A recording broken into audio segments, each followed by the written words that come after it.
Si Joey at ang Gulay Gang. Kwento ni Beng Alba at guhit ni Cora Dandan Albano mula sa Hiyas. Paalala, huwag mahihiyang i-click ang like and subscribe button. Maraming salamat! Nay, gulay na naman! Alam naman po ninyong ayoko niyan eh! Sabi ng maliit na batang patpatin. Pero Joey, kailangan mo ito para lumusog ka. Sagot ng nanay niya. Kita mo, ang payat-payat mo na. Oh, pumasok ka na lang muna sa kwarto mo at tatawagin kita pagkakain na. Pagkapasok ni Joey sa kwarto, kinuha niya agad ang kanyang tsokolate at cheese curls. Inamoy-amoy niya ang tsokolate. Bakit ako kakain ng gulay? Hindi naman masarap ang gulay. Mas masarap pa nga itong mga paborito ko. Sabay-sabay isinubo ni Joey ang tsokolate at cheese curls. Sige, subo ng subo, mabilis at marami, hanggang sa mahulog sa sahig ang supot ng cheese curls. Naku, magagalit ang nanay sa kalit ko. Pinulot ni Joey ang mga natapon na cheese curls at isa-isang isinubo ang mga ito. Lumuhod siya sa sahig at nakitang may nahulog sa ilalim ng kama. Sumuot siya dito ng... Biglang nahulog si Joey. Malalim na malalim. Madilim na madilim. Wala siyang makita o mahawakan. Napapikit si Joey sa takot.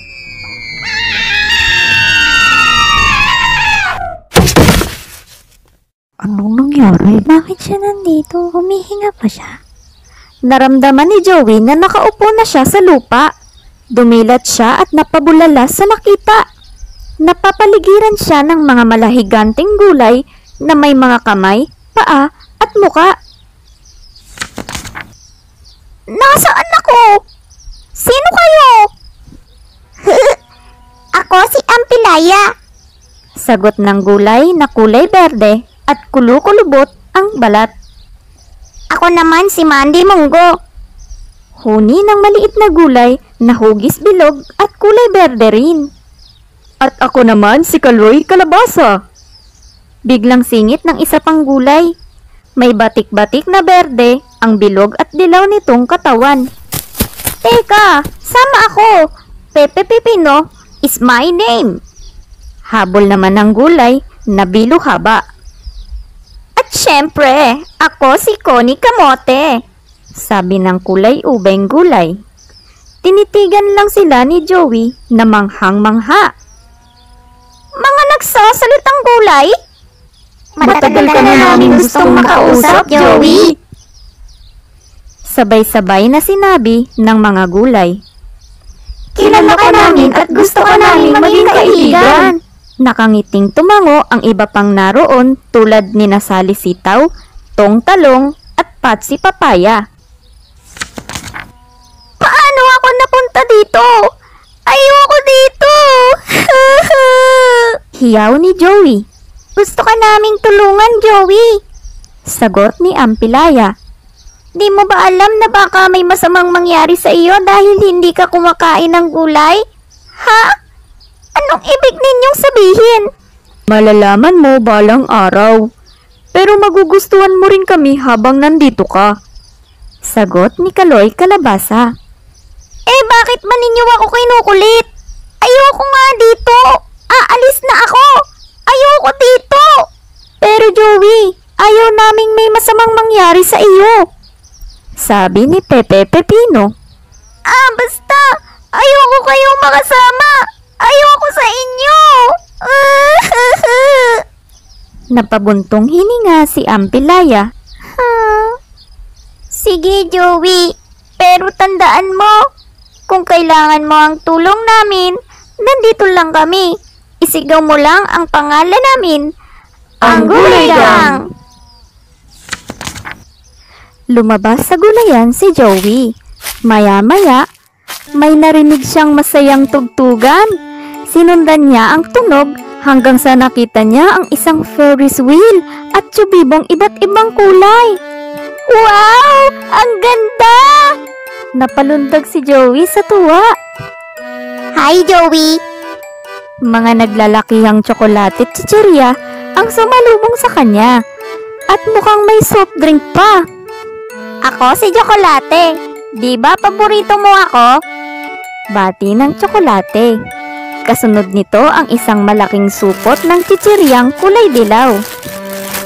Aba, ako yata ang paborito ni Joey. Ako si Cheat Curls. Kinamayan niya si Joey na nanlalaki ang mga mata. Teka, huwag ninyo akong kalimutan. Bobby Gum ang pangalan ko. Singit ng isang tila bolang makintab na kulay ube. At ako si Carlo Cola. At your service. Ang pahabol ng higanting soft drink. Nasaan ba ako? Tanong ni Joey. Nandito ka ngayon sa karnabal ng mga chichirya. Sagot ni Cheat Curls. At masarap tumira dito sa amin. Makulay at masaya ang buhay. Dagdag ni Bobby Gum. Napabulala si Joey. Anong gagawin natin dito sa karnabal ninyo? Ano pa? E di maglalaro hanggang mapagod. Tugon ni Tsokolate. Natigilan si Joey. Pero kailangan ko nang umuwi. Baka mapagalitan ako ni nanay. Sabay-sabay na sinagot ng mga chichirya si Joey. Pero wala naman siya rito. Huwag ka na mag-alala. Laro na kayo. At naglaro sila ng naglaro. Nagtakbuhan, nagtaguan, sumakay sila sa tsubibo, Ferris wheel, at iba pang rides. Nilibot-libot nila ang buong karnabal hanggang sa mapagod si Joey. Pero bakit kaya ang bilis mapagod ni Joey? Lagi siyang nadadapa, puro gasgas na ang tuhod at binti niya. Naging mabagal ang kilos niya. Teka lang, magpahinga muna tayo. Hingal ni Joey sabay hawak sa dibdib. Oh, bakit ka tumigil? Tanong ni Tsokolate. Yumuko si Joey at napaupo. Pagod na ako. Uhaw na ako. At saka bakit hindi ko na kayo masyadong makita? Napatingin lang sa kanya ang mga chichirya. Nakita nila na namumutla na si Joey at pawis na pawis. Kinukusot-kusot pa nito ang kanyang mga mata. Sinubukan tulungan ng mga chichirya si Joey. Pinunasan ni Tsokolate ang pawis sa noo ni Joey. Pero lalong nanlagkit si Joey nang mahawakan ni Joko. Pinaypayan ni Cheat Curls si Joey para di ito mainitan. Pero nagkalat naman siya ng dilaw na kesong alikabok sa hangin. Hinipa ni Bobby Gum ang mga gasgas sa tuhod ni Joey. Pero lobo lang ang lumabas sa kanyang bibig. Sinubukan ni Carlo Cola na haplusin ang lalamunan ni Joey. Pero di pa rin napawi ang uhaw nito. Tulungan niyo ako! Nanghihina na ako! Pakiusap ni Joey. Gusto ka naming tulungan, Joey, pero hindi namin alam ang gagawin. Nahihiyang inamin ni Cheat Curls. Sa laro lang ata kami magaling. May alam ka bang pwede nating hinga ng tulong? Tanong ni Bobby Gum. Nawawala na ng pag-asa ang tropang chichirya. Pero teka, may biglang naisip si Joey. Alam ko na! Sabi niya, at sumigaw siya ng malakas na malakas. Gulay Gang! Tulungan ninyo ako! Maya-maya, malalakas na yabag ang narinig nila. Nagulat ang tropang chichirya sa nakita. Nandito na ang Gulay Gang. Tuwang-tuwa si Ampilaya na makita si Joey. Sabi na nga bang dito ka namin makikita eh. Buti na lang dumating kayo. Sabi ni Tsokolate. Gusto naming tulungan si Joey. pero di namin alam kung paano. Matutulungan niyo ba siya? Tanong ni Carlo Cola. Tiningnan ng gulay gang si Joey. Napabuntong hininga sila. Ay, kailangan namin siyang ibalik sa gulayan, sabi ni Kaloy Kalabasa. Doon namin siya gagamutin. Halika, Joey. Pagdating sa gulayan, pinahiga ng gulay gang si Joey sa isang kama ng mga sariwang kangkong. At habang hinahaplos ni Kaloy Kalabasa ang mga mata ni Joey, sinabi niya, "Kaya kong palinawin ang iyong mga mata." Biglang nagliwanag ang paningin ni Joey. Habang tinatapik-tapik ni Ampilaya ang mga pisngi ni Joey, sinabi niya, Kaya kong lagyan ng kulay ang maputla mong balat. Nawala ang pagkaputla ng mga pisngi ni Joey. Habang idinadampi ni Pepe Pepino ang kanyang mga kamay sa lalamunan ni Joey, sinabi niya, "Kaya kong tanggalin ang uhaw mo." Napawi ang pagkauhaw ni Joey. Habang hawak-hawak ni Connie Kamote ang kamay ni Joey, sinabi niya, "Kaya kitang palakasin." Bumalik ang lakas ni Joey. Habang hinihipo ni Mandy Munggo ang mga gasgas sa tuhod at binti ni Joey, sinabi niya, Kaya kong pagalingin ng mga sugat mo. At wow! Naglaho ang mga sugat ni Joey. Dahan-dahang tumayo si Joey. Malakas at magaling na talaga siya. Kitang-kita na rin niya ang masasayang muka ng mga gulay. Tuwang-tuwa siya. Pero nalulungkot din si Joey. Bakit kaya? Hiyang-hiya ako sa inyo, sabi niya sa mga gulay. Sorry sa mga masasakit na salita na sinabi ko kanina, ha? Wala yun, Joey, sagot ni Kaloy Kalabasa. Ang mahalaga ay malakas ka na ngayon at hindi ka nagalit sa amin. Lagi kaming handang tumulong sa'yo. Kung alam ko lang, hindi na sana ako sumama sa tropang chichirya. Joey, hindi naman masama na sumama sa kanila paminsan-minsan, paliwanag ni Mandy Munggo.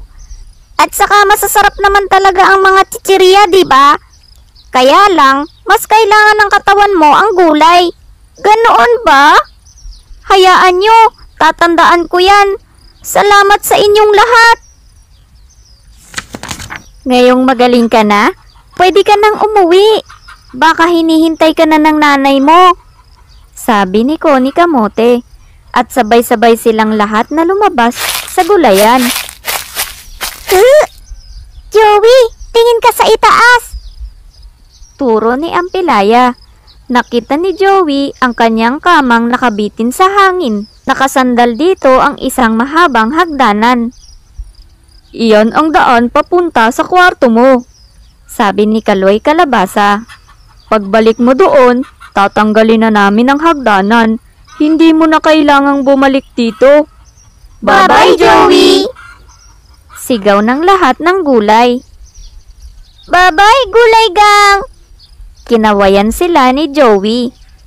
Mabilis na naakyat ni Joey ang hagdanan. Malakas na talaga siya. Pagdating sa huling baitang, gumapang na siya papalabas mula sa ilalim ng kama. Nakita niyang nasa sahig pa ang ilang natapong cheese curls. Isa-isa niyang pinulot ang mga ito ng, "Joey, halika na anak! Kakain na!" Tawag ng nanay niya. Dali-daling pumunta ng kusina si Joey at umupo sa hapagkainan. Inamoy niya ang bagong lutong munggo na may kahalong kalabasa at ampalaya. Meron ding nakahaing kanin, pritong isda at hinog na saging.